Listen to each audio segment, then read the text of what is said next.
Raghav, last episode you explained that gears increase field torque. I understood torque, I understood tractive force. But something still doesn't make sense to me. A tractor engine produces a maximum torque of only 230 Newton meters. Then how does the wheel suddenly produce more than 84,000 Newton meters? Where does this extra torque come from? Does the gearbox actually create torque? Hello everyone, welcome back to the Engineering Simplified by Raghav. I am Raghav. Today we are going to answer one of the most common question in mechanical engineering. Can a gearbox actually multiply torque? Many people say yes. Some people say no. Today we won't answer this question using theory alone. Instead, we are going to use the actual transmission data of a production tractor. Everything you will see today comes from a real gearbox design. So let's begin. Maximum engine torque is 230 Newton meter and overall gear ratio 68.3. These are two real values taken from a production tractor. The engine develops a maximum torque of 230 Newton meter. The overall gear ratio in first gear is 368.3 to 1. At first glance, these numbers don't seem very interesting, but by the end of this episode, you will understand why they are so important. Raghav, does 368.3 to 1 mean the gearbox has 368 gears? No, Rocky. That's a very common misunderstanding. It has nothing to do with the number of gears. Let me explain you. This ratio simply compares rotational speed. If the engine rotates 368.3 times, the rear wheel rotates only 1. That's all it means. Nothing magical has happened. The gearbox has simply reduced rotational speed. Now, here is an interesting question. If the wheel rotates much more slowly, what happens to torque? Let's calculate it. Wheel torque is equal to engine torque into overall gear ratio. That is 230 Newton meter into 368.3, which will give us. Look carefully at this result. The engine produces only 230 Newton meters of torque, but after passing through the gearbox, the wheel receives nearly 84,700 Newton meters. That's an enormous increase. Now comes the most important question of today's episode. Did the gearbox actually create this additional torque, or is something else happening? Wait a second. The engine gave only 230 Newton meters. The wheel is now getting more than 84,000 Newton meters. Where did this extra torque come from? Did the gearbox create it, or are we missing something? Raghav, I'm still confused. The engine produced only 230 Newton meters, but after the gearbox, we calculated 84,709 Newton meters. If the gearbox doesn't create torque, where did this huge torque come from? That's an excellent question, Rocky. And this is exactly where many people get confused. The gearbox never creates energy. If it could create torque without giving up something else, it would become a perpetual motion machine. And we know that it's impossible. So, what does the gearbox actually do? It exchanges speed for torque. To understand that, let's calculate the wheel speed. Look carefully. This engine is rotating at 2200 rpm, but the wheel is rotating at only 6 rpm. The gearbox did not give us free torque. It took away almost all the rotational speed. That lost speed is what allows the wheel to produce much higher torque. Nothing has created. The gearbox has simply exchanged speed for torque. Let's forget the real tractor for a moment. Imagine you are trying to loosen a tight wheel nut. First, you use a short spanner. It feels difficult. Now you use a longer spanner.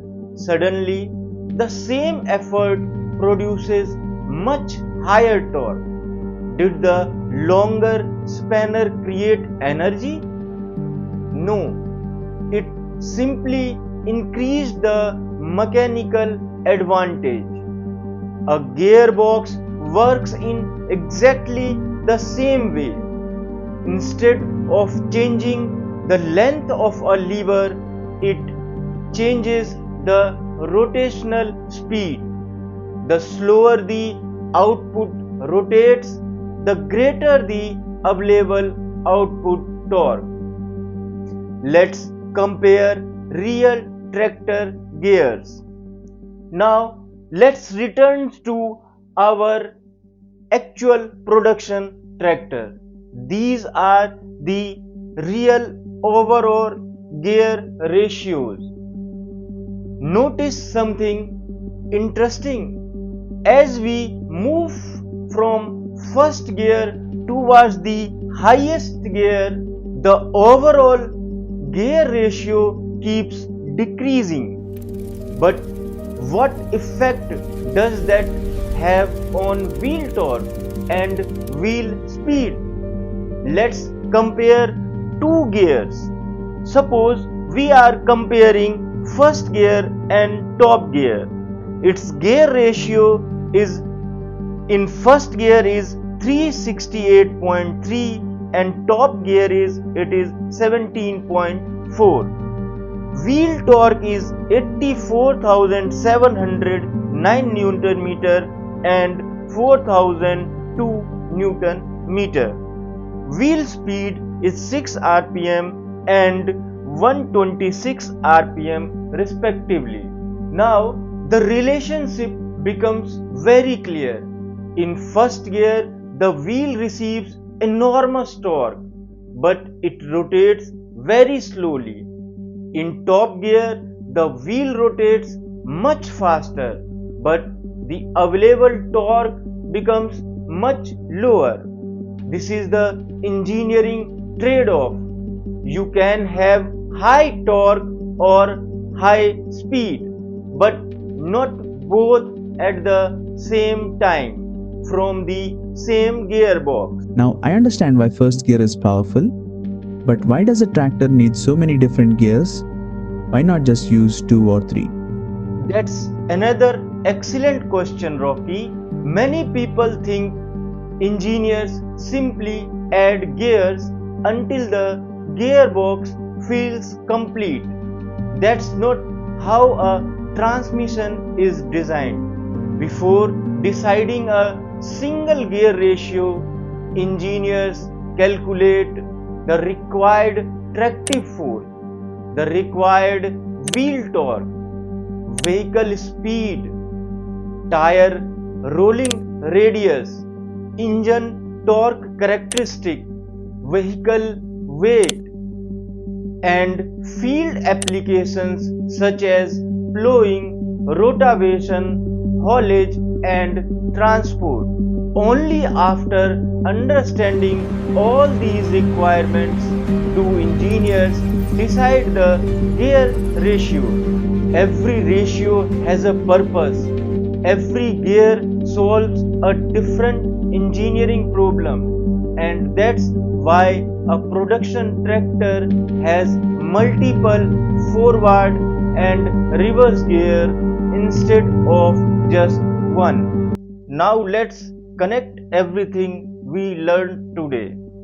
We started with an engine producing a maximum torque of 230 Newton meter. Using the first gear ratio of 368.3, we calculated a wheel torque of nearly 84,700 Newton meter. At first, it looked as though the gearbox had created additional torque. But now we know the truth. The gearbox never creates torque. It simply converts high rotational speed into high wheel torque. The price we pay for this increased torque is reduced wheel speed. That is the fundamental principle behind every mechanical gearbox. Raghav, I think I finally understand. The gearbox isn't creating torque. Good, It Rocky. is sacrificing wheel speed to increase wheel torque. Different gears simply decide how that trade-off happens. Exactly, Rocky. That is the engineering behind every tractor gearbox. And once you understand this principle, many other transmission concepts become much easier to understand. Now, let's look at the engineering takeaways. Gearbox does not create energy. Gearbox does not create torque. Gearbox exchanges speed for torque. Higher gear ratio equal to higher wheel torque. Lower gear ratio means higher wheel speed. Every gear ratio is selected for a specific engineering purpose. If you remember only these 5 points, you will never be confused about gear ratio again. Whether it is a tractor, a truck, a car, or even a bicycle, the engineering principle remains exactly the same. Raghav, if first gear gives the maximum wheel torque, why don't we simply use first gear for every operation? Wouldn't that make the tractor the most powerful all the time? That's brilliant question, Rocky. And the answer is far more interesting than you might expect. We will discover why maximum torque alone cannot make a tractor perform every task efficiently. We will also understand the relationship between engine power, engine speed, gear ratios, and vehicle performance. That will be the focus of our next episode. If you found this episode useful, share it with someone who loves engineering. If you have any questions, leave them in the comments below. I read as many comments as possible, and your questions often inspire future episodes in this series. Thank you for watching. I will see you in next episode of TORQ Engineering Series. Until then, keep learning, keep questioning, and keep engineering. Thank you.